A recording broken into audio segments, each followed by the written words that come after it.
श्री गीता जी भगवान का साक्षात हृदय है, अर्थात अपने हृदय की बात भगवान अर्जुन जी को निमित्त बनाकर अपने कर्तव्य, परम कर्तव्य का पालन करना चाहिए, उपदेश देते हैं।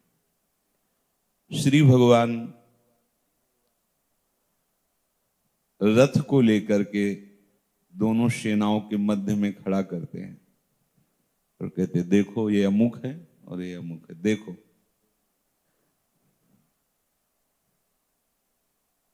देख करके मोहित हो जाना, मोह ग्रसित हो जाना, ये तो हमारे पूजनीय जन हैं, जिनके हमें चरण छूना चाहिए। उन पर हम कैसे अस्त्र चला सकते हैं? हृदय विचलित हो गया और भगवान से कहते हैं कि प्रभु मैं युद्ध नहीं करूंगा,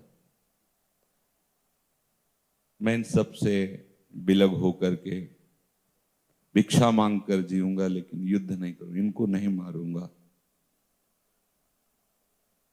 क्योंकि हमारे स्वजन हैं, संबंधी हैं। बड़ा ज्ञान अर्जुन जी उस समय वर्णन करते हैं।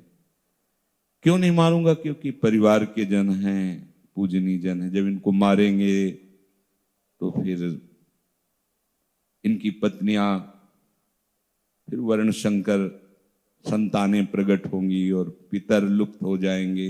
ये सब बड़ा वर्णन करते हैं। भगवान ने अर्जुन जी को स्पष्ट आदेश किया, कहा क्लेब्यम माम स्म गमः पार्थ नैतत्त्वयुपपद्यते क्षुद्रम हृदय दौर्बल्यम त्यक्तोत्तिष्ठ परंतप। हे प्रथानंदन अर्जुन, ये नपुंसकता है। अब आप विचार करना, अर्जुन जी जो बात कह रहे हैं, यदि भगवान को हम भगवान ना माने, उनकी बात पर श्रद्धा ना करें, तो दोष दृष्टि हो जाएगी कि मार काट मचवाना इनका उद्देश्य है क्या? अरे वो कह रहे कि मुझे युद्ध नहीं करना, भीख मांग के खा लेंगे, लेकिन इनको नहीं मारना। धर्म क्या है, परम कर्तव्य क्या है, ये प्रभु जानते हैं या प्रभु के जन जानते हैं? अगर हम उनकी बात पर नकारात्मक भाव रख लें तो हमारा परमार्थ या स्वार्थ दोनों बिगड़ जाएगा। जीव अहम की धरा में विचरण करता है और मोह ममता में फंस करके भगवत स्वरूप वाणी का तिरस्कार कर देता है, परिणाम स्वरूप दुर्गति को प्राप्त होता है। अर्जुन जी की बात सुनकर के जिसने भगवान की बात नहीं सुनी, वो 100% कह देगा सही बोल रहे हैं अर्जुन जी। लेकिन भगवान क्या बोल रहे? कह रहे प्रथा नंदन अर्जुन, ये नपुंसकता है तेरी। छात्र धर्म से युक्त होकर के युद्ध रूपी कर्तव्य का अवसर आने पर ऐसे वचन बोलना, ये तुम्हारे योग्य नहीं।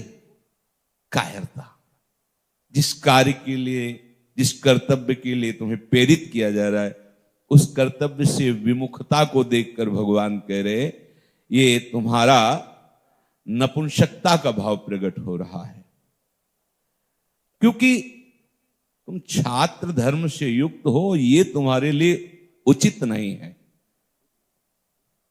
हे परंतप, ये तुम्हारे हृदय की तुच्छ दुर्बलता है,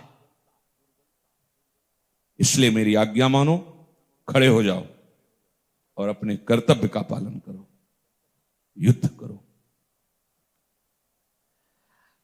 अर्जुन जी भगवान की ये बात सुनकर के कहा कि कैसे मारो इन भीष्म जी को, इनके ऊपर कैसे निशाना साधो, जिन्होंने उंगली पकड़ करके हमें चलाना सिखाया है।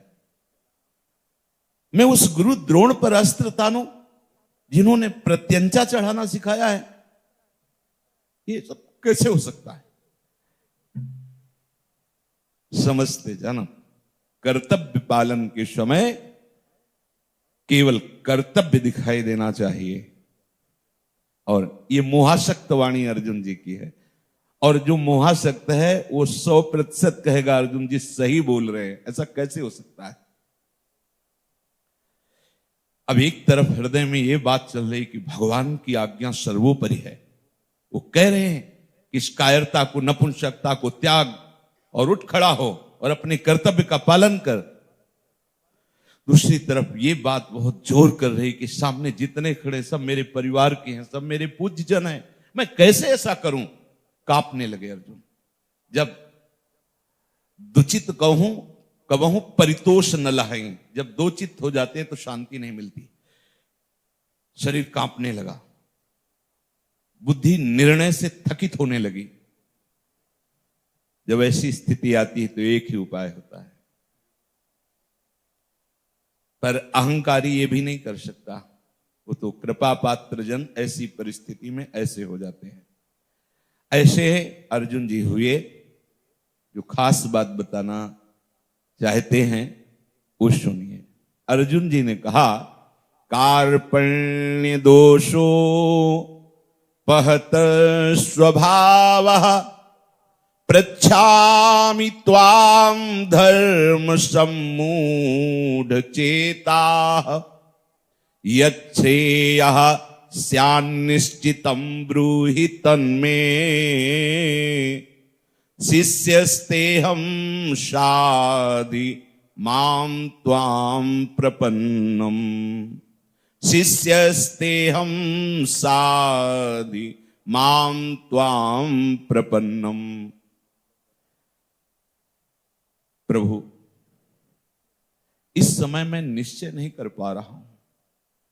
एक तरफ आपकी आज्ञा है, एक तरफ ये हमारे पूजनीय परिवार के जन हैं। प्रभु, वास्तविक आप जो कह रहे हो कि मैं कायरता रूप दोष से युक्त हो गया हूं, मुझे ऐसा लग रहा है। कार्पण्य दोषो पहत स्वभावा, मेरा स्वभाव बदल रहा है, क्योंकि मेरा स्वभाव है कर्तव्य से कभी कदम पीछे ना हटाना। पर प्रभु, इस समय मेरा पहत स्वभाव, मैं देख रहा हूं मेरा स्वभाव बदल रहा है, मैं कर्तव्य से पीछे हट रहा हूं। बुद्धि मोहासक्त होने के कारण दिखाने लगती कि ये सब पाप है।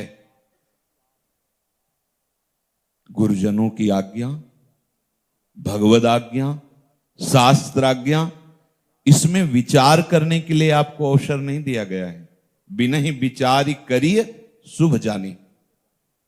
अगर आप विचार करते हैं गुरुजनों की आज्ञा में, भगवत आज्ञा में, अपनी बुद्धि लगाते हैं, तो आप निर्णय नहीं कर पाएंगे। जैसे बोला गया ठीक वैसा ही निश्चय कर लो। हमें ऐसा श्रद्धा विश्वास इस मार्ग में दृढ़ करना है, क्योंकि याभ्याम बिना न पश्यन्ति, बिना श्रद्धा और विश्वास के इस मार्ग पर चला ही नहीं जाता। ऐसा दृढ़ करना है कि चाहे सर्वस्व नाश हो जाए, पर हम शास्त्र आज्ञा, गुरु आज्ञा का कभी उल्लंघन नहीं कर सकते। तो आप देखोगे आप अमृत पद पर स्थित हो जाएंगे। क्या शिष्यता है, यह समझना होगा। शिष्यता का लोग साष्टांग दंडवत कर देते, पर उसका भाव नहीं समझते। साष्टांग दंडवत का मतलब होता है संपूर्ण समर्पण, 8 अंगों से आपको समर्पित है। अगर शास्त्र और गुरु वचनों पर दृढ़ विश्वास नहीं, नकारात्मक भाव है, तो देखो संसार के मार्ग से भगवत मार्ग उल्टा है। जैसे माता पिता अपने बच्चे को प्यार करते हैं तो कहेंगे खूब खाओ, अरे सोने दो, खूब सो, ऐसे लौकिक। सदगुरु जब अपने बच्चे को प्यार करेगा तो बोलेगा कम खाओ, कम सो, कम बोलो, ये मनोरंजन नहीं, अंतर्मुख बनो, बहिर्मुख नहीं। बिल्कुल उल्टा मार्ग है। अब अगर इसको नकारात्मक पक्ष से लिया जाए तो बोले भरपेट भोजन नहीं देते, सोने नहीं देते, बाहर जाने नहीं देते, मिलने नहीं देते, हंसने खेलने नहीं देते। ये मार्ग उल्टा है। फिर उससे क्या होगा? सदगुरु पर दोषारोपण होने से तुम्हारा लोक परलोक सब गिर जाएगा। हम चाहेंगे भी बचाना तो नहीं बचा पाएंगे, क्योंकि हमारे हाथ से बात फिसल जाएगी। अपने कल्याण की बात जो संत महापुरुषों से हमारे हृदय में आती है, वो तभी टिकेगी जब उन पर गुरु भाव होगा। ऐसे सुना सत्संग, मनाया पकड़ा, मनाया नहीं पकड़ा, लेकिन जब आज्ञा हो गई कि आप ये करो, ऐसा करो, तो जो सत मार्ग का पथिक है वो कभी ऐसा नहीं कर सकता, कभी गुरु आज्ञा का उल्लंघन नहीं कर सकता। जो सत मार्ग का पथिक है वो कभी अन्य आश्रय नहीं ले सकता। किसी का आश्रय लेकर अपने गुरुदेव की आज्ञा का अपमान करना, अवहेलना करना, अनादर करना, ऐसा कभी सतमार्ग का पथिक नहीं कर सकता। अगर कोई ऐसा कर रहा है तो बेचा रहा है, अज्ञान की धरा में है। वो ये जान नहीं पा रहा कि हमारा लोक परलोक सब नष्ट हो रहा है। पूरा गुरु मार्ग का प्रकाश उसी पर होता है जो शिष्य अक्षरशः गुरु की आज्ञा पर समर्पित होकर चलता है। समर्पण, अन्य आश्रय, अन्य बल, अन्य संबंध नहीं। फिर ध्यान दीजिए, गुरु मार्ग उसी के हृदय में, उसी शिष्य के हृदय में प्रकाशित होता है जो शिष्य भाव स्वीकार कर समर्पण वृत्ति से उनकी आज्ञा के अनुसार चलता है, अन्य कोई सलाहकार नहीं। आज हमारे गुरुजी ने ऐसा कहा था, आपके विचार में क्या है? अब वो अपने निगेटिव विचार या पॉजिटिव विचार जैसा देगा वैसे, गुरु वचनों पर नहीं, किसी से, भगवान से भी सलाह लेने की जरूरत नहीं। ऐसा विश्वास जो बोल दिया बस उसका हम पालन करें। अपना कल्याण, अपना मार्ग, भगवत मार्ग तभी प्रकाशित होगा जब समर्पण की वृत्ति से, अनन्यता की वृत्ति से गुरुदेव के वचनों पर विश्वास करते हुए हम चले। जो समर्पण नहीं करता उसके कल्याण की जिम्मेवारी गुरुदेव पर नहीं होती, और जो समर्पित होता है तो गुरु पर जो निर्भर होता है, निर्भर माने होता है अब कोई भी आशा, भरोसा, बल, विश्वास हमारा अन्य नहीं रहा। आप नरक भेजो, स्वर्ग भेजो, आप दंड दो, क्षमा करो, पुरस्कार दो, तिरस्कार दो, आप बस, इसे कहते हैं निर्भर। जो सदगुरुदेव पर निर्भर हो जाता है उसको अपने कल्याण का दायित्व समर्पित होने के कारण निश्चिंतता आ जाती है, और उसके कल्याण का चिंतन गुरुदेव के ऊपर होता है, क्योंकि गुरुदेव को समर्पित है। तो अर्जुन जी ने विचार किया कि आज्ञा का पूर्ण पालन न करने में हमारे अंदर जो दोष है वो ये है कि हमने प्रभु को गुरु नहीं माना, तो शिष्यस्ते हम। अब विचार किया कि शिष्य होने पर भी अपना अस्तित्व अलग नहीं रहना चाहिए, इसलिए कह रहे साधिमाम त्वाम प्रपन्नम, मैं आपका शिष्य हूं और संपूर्णतया आपकी शरण में हूं। संपूर्णतया, एक भरोसा, एक बल, एक आस, विश्वास, आप पर विश्वास, आप पर आशा, आप पर भरोसा, दूसरा।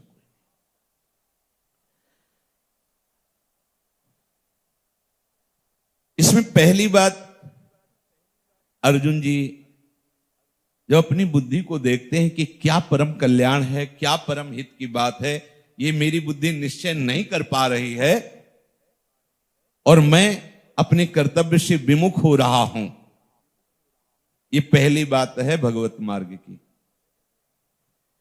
क्या प्रेम मार्ग है, क्या वृंदावन रस है, किससे हमारा कल्याण होगा।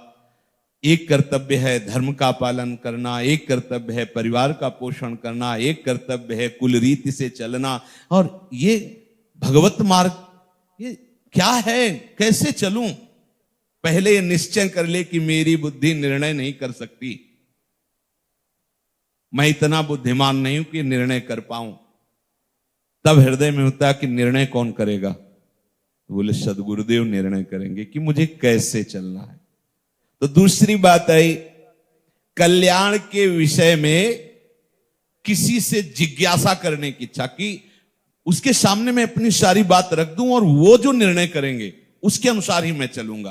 पहली बात, मेरी बुद्धि ठीक निर्णय नहीं कर पा रही। दूसरी बात, अपने हृदय की उस अवस्था को खोलकर किसी के सामने रख सकूं, ऐसा कोई समर्थ महापुरुष जो निर्णय कर सके और मैं अक्षरशः वैसा चल सकूं। तीसरी बात, उनके सामने जाकर शिष्यता स्वीकार करना। चौथी बात, शिष्यता होते हुए अपना अस्तित्व बनाए रखना। ऐसा वैसा, मैं ऐसा, मेरा ऐसा, ये सब समर्पित कर देना, आप कुछ नहीं। साधिमाम त्वम प्रपन्नम, ये चार बातें कल्याणकामी जिज्ञासु उपासक साधक के हृदय में अवश्य होनी चाहिए। मैं आपका शिष्य हूं, मैं आपको समर्पित हूं, पर जो आप आज्ञा करेंगे वो मैं नहीं करूंगा। शिष्य तो बहुत बन जाते हैं, समर्पण भी करने की भावना व्यक्त करते हैं, पर आज्ञा पालन में कहते मैं ऐसा नहीं कर पाऊंगा। बस यही चूक हो जाती है। अंतर से बात समझ लेना कि जिस समय आप समर्पण अपना ठीक से कर देंगे तो मैं नहीं कर पाऊंगा यह शब्द नहीं आएगा। ऐसा करना है, कदम चल पड़े, लड़खड़ा के गिर गए तो वो आपसे प्रश्न नहीं करेंगे क्योंकि आप क्यों गिर गए। उस समय प्रश्न वो अपने आप से करेंगे कि ये गिर क्यों गया, क्योंकि मेरी आज्ञा थी। तो मेरी सुरक्षा, मेरा बल, मेरी कृपा, मेरा मार्ग, मेरा प्रकाश, तो गिरा कैसे? ये प्रश्न यहां होगा, वहां नहीं। अगर उससे कर भी दिया जाए विनोदवश कि आप गिर कैसे गए, तो वो आपकी तरफ देखेगा कि आप देखो कैसे गिर गए।